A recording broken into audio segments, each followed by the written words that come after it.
Ja, 2 sekunder. Ja, drenge, jeg kan ikke fange jer. Nu går jeg ind, og så drikker jeg noget supersaft, og så kommer jeg tilbage. Hej, Grete. Hey, Lukas. Kom lige og sæt dig ned.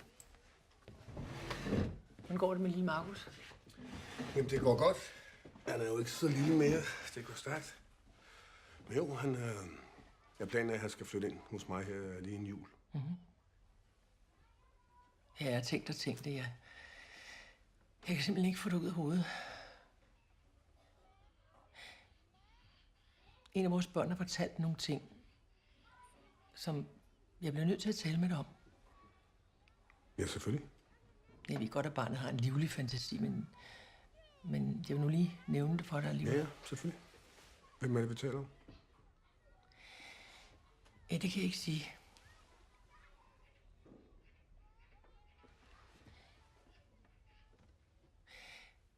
Barnet siger, at der er sket ting imellem jer, som normalt kun bør ske mellem voksne mennesker. Hvad er det for noget? Hvad er det, der er sket? Barnet siger, at hun ikke kan lide dig, og ja, at hun har set dine kønsdele.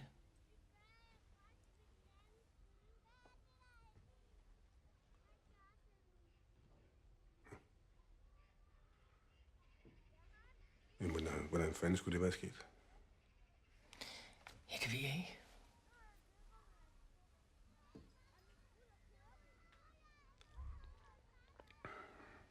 Hold da kæft. Lucas, I play Lucas. He is trying to get his life back. He got divorced, he lost his job, but now he's got a new job in a kindergarten. And so he's climbing up the lively ladder again. And all of a sudden, one of the little kids in the kindergarten says something. And this is my best friend's little kid. And this is a rumor that starts rolling and the snowball gets bigger and bigger. It is a film about how an enormous love, the enormous love to your kid can be turned into enormous fear and enormous hate. And it's possible of like imploding a whole society.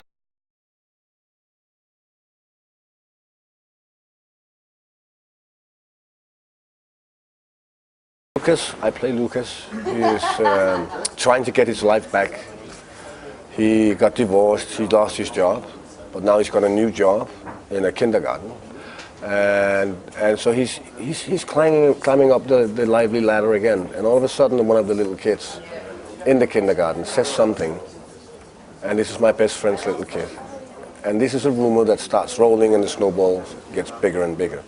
It is a film about how an enormous love, the enormous love to your kid can be turned into enormous fear and enormous hate. And it's possible of like imploding a whole society. It's interesting for me that people start clapping when he becomes violent. In a way that's misanthropish, but I understand them very well. It's also a revelation. It's a step out of a trapped decency somehow, a trapping decency, which he throws off. But I, in fact, find all the members of this society innocent little children that don't know what to do. They're confused about this whole lie, and they're lost in this chaos that exists in real life as well.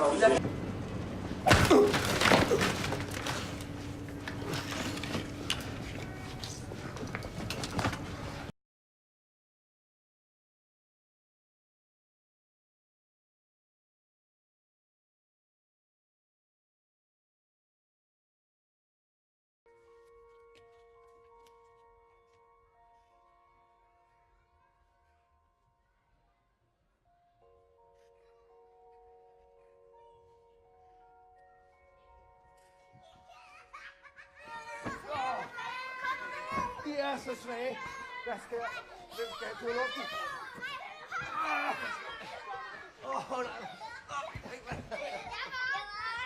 Hvem var det, der kom der?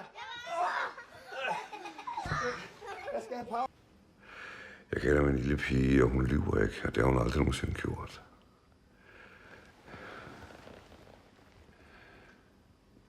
Så hvorfor skulle hun lyve nu? Ja, det ved jeg ikke, hvorfor. Men det gør hun altså.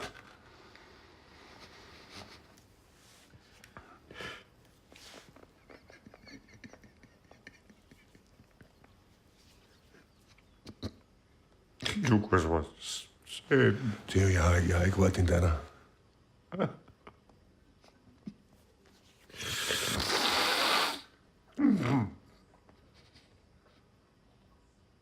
Det ved du også godt, jeg ikke har, ikke? Tror du på, hvad jeg siger, eller tror du ikke på det? Jeg ved ikke.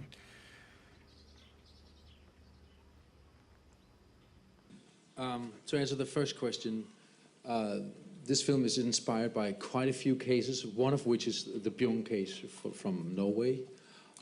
We read several cases, did a lot of research, and frighteningly enough, there are a lot of these cases. We, of course, quite early in the process, had to step out of real life and into drama. So this is fully fiction and our own sick fantasy, you can say. I find it very important to say that, again, in a case like this, the kids are the victims. They are the one drawing the short straw. In this case, we claim that a child lies. She lies to satisfy the grown-ups. What happens then is that a huge fantasy appears in front of her. Her mother starts crying. People are put in prison. They're sent to gynecologists. And this huge illusion that something bad happened to them appears in front of them and becomes part of their memory. And they will suffer from this the rest of their lives, such as the ones who actually really suffered from this. Who becomes a hounded pariah. Mikkelsen is electrifying as Lucas, whose community turns on him after a young girl in his care makes an allegation that she doesn't understand, but which she is effectively encouraged to repeat by her terrified, overzealous elder.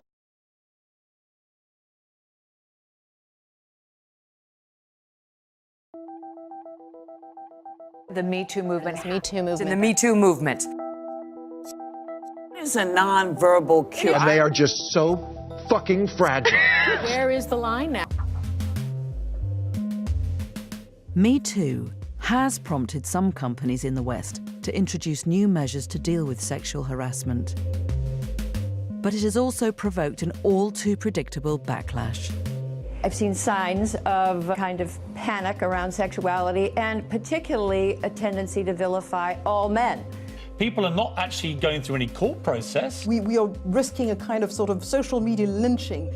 Okay, just don't get involved, because it's going to, you know, God, I mean, you know, the thing about a sex thing is if you just get accused of it. I've said for the longest time, like, if you get accused of rape, they shouldn't show your face or name until you're convicted. Right. Because once somebody just accuses you of it, you're fucked. You're fucked. And done. Not to mention, even if you were just accused of it, like, everybody in your own, like, personal life, your work, that's going to get out. Of course. And now social media, everyone's going to rat you out anyways. And it's just like, there's no comeback from that. And if you're actually innocent, and I've seen people going like, well, the instances of, you go a little bit out of the turn, go, well, hey, there's degrees, any of that shit, out the fucking window. Well, it's heightened here too. It's heightened in Los Angeles. Well, no, it's heightened in social media too, because there's always been these nutbags that'll latch on to one thing you say, but now they can congregate online and they can become an angry mob. And now corporations listen to these idiot angry mobs. Yeah. And like what you're saying with the sexual harassment stuff, it's bad enough just being accused of it. Of course. And now everything gets taken from you, and there is no due process. There is no like, well, hey, there's wait no a minute. degrees. There's, hey, this guy's a rapist. Hey, this guy said something. Right. Exactly. Hey, I had a bad date, and then it's just all that's out in the fucking woods, two behind your ear, over, and then like some of this shit, like I don't know, like what is the end game? It's like these people, are they not allowed to ever earn a living again? Yeah. Right. Are they supposed to become homeless? I just, I don't know. But this is the thing. Obviously, that behavior is completely unacceptable, and you shouldn't be doing it.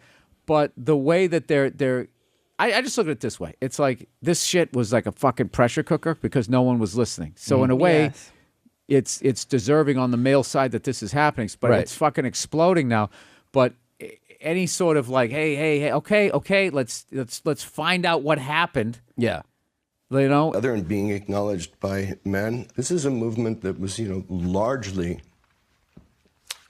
shouldered by a kind of receptacle of the salacious. What do you mean a receptacle of the salacious? Well, we don't know what's a fact. In many of the cases, salacious is as soon as you call something a movement that is really a series of many individual accusers.